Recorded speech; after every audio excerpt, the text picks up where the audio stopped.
भारत और इंग्लैंड के बीच खेले जा रहे दूसरे टेस्ट मैच के पहले ही दिन मैदान पर तगड़ा ड्रामा देखने को मिला। टीम इंडिया के कप्तान शुभमन गिल ने तूफानी बल्लेबाजी करते हुए इंग्लैंड के खिलाफ शतक जड़ दिया, जिसके बाद इंग्लैंड के कप्तान बेन स्टोक्स गुस्से से आग बबूला हो गए।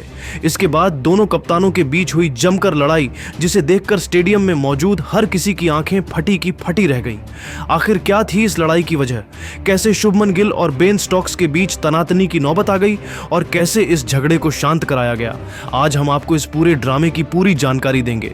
लेकिन दोस्तों, उससे पहले आप नीचे कमेंट करके बताइए कि शुभमन गिल और बेन स्टोक्स में से कौन है बेहतर कप्तान और बल्लेबाज। दोस्तों, सबसे पहले आपकी जानकारी के लिए बता दें कि भारत और इंग्लैंड के बीच टेस्ट सीरीज का दूसरा मुकाबला खेला जा रहा था। इस मुकाबले में इंग्लैंड के कप्तान बेन स्टोक्स ने टॉस जीतकर पहले गेंदबाजी करने का फैसला किया और भारतीय टीम को बल्लेबाजी के लिए आमंत्रित किया।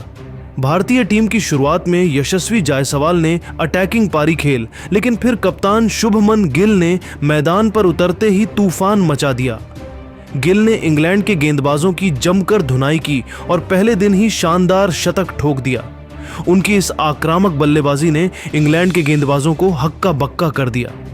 गिल ने अपनी पारी में हर गेंदबाज को निशाना बनाया, खासकर शोएब बशीर और जोश टंग जैसे गेंदबाजों को भी नहीं बख्शा। लेकिन असली ड्रामा तो पहले दिन के तीसरे सेशन में शुरू हुआ, जब शुभमन गिल और बेन स्टोक्स के बीच तीखी नोकझोंक हो गई। पहले दिन का खेल अपने चरम पर था।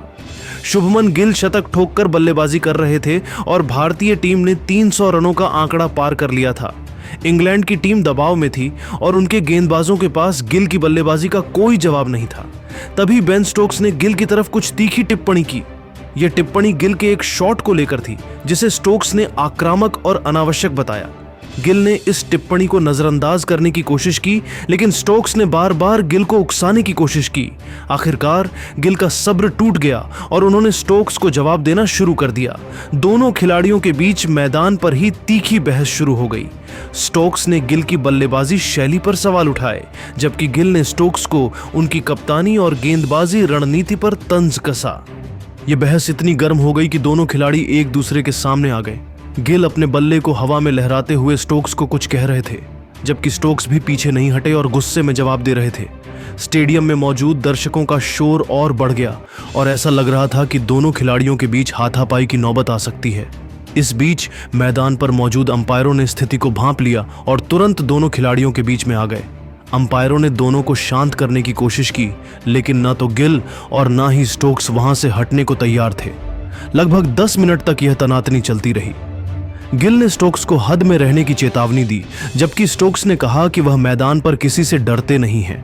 इस पूरे ड्रामे को देखकर भारतीय टीम के बाकी खिलाड़ी भी हैरान रह गए।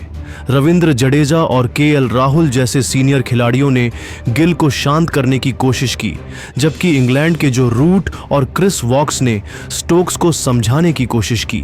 आखिरकार अंपायरों और दोनों टीमों के सीनियर खिलाड़ियों की समझदारी से स्थिति को काबू में किया गया। गिल और स्टोक्स को अलग अलग किया गया।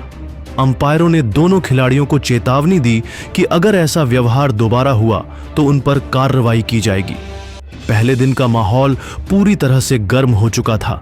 गिल ने अपनी पारी को उसी आक्रामक अंदाज में जारी रखा और पहले दिन का खेल खत्म होने तक भारत ने 310 रनों का स्कोर बना लिया था।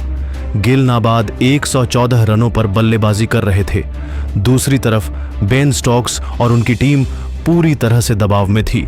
गिल की बल्लेबाजी ने न केवल इंग्लैंड के गेंदबाजों को परेशान किया, बल्कि स्टोक्स की कप्तानी पर भी सवाल खड़े कर दिए।